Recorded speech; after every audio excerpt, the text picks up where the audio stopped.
Hi friends, I have another Little Red Riding Hood book for you to listen to today. This is Little Red Riding Hood. It is retold by Jonathan Peely and illustrations by Luke Seguin McGee. Little Red Riding Hood.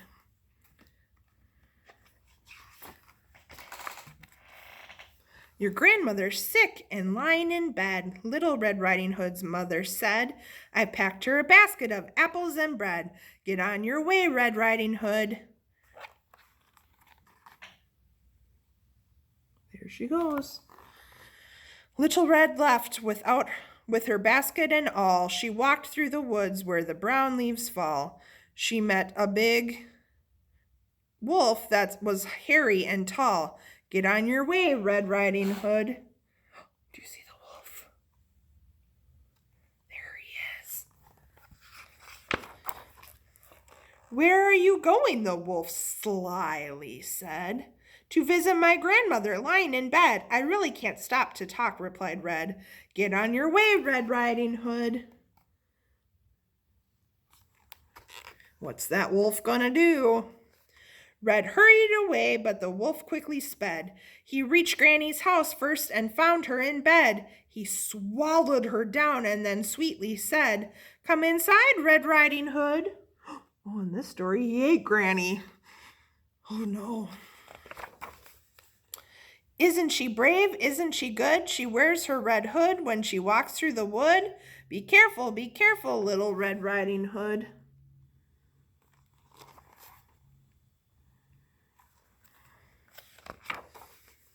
Red Riding Hood knocked and the wolf said, Come in. He held the blankets up close to his chin. Come close to your granny, he said with a grin. Run away, Red Riding Hood. Little Red, said the wolf, come closer, come near. Then Red said, What big ears you have, Granny dear. The better to hear you. Come closer, come here. Run away, Red Riding Hood. Isn't she brave? Isn't she good? She wears her red hood when she walks through the wood. Be careful, Little Red Riding Hood.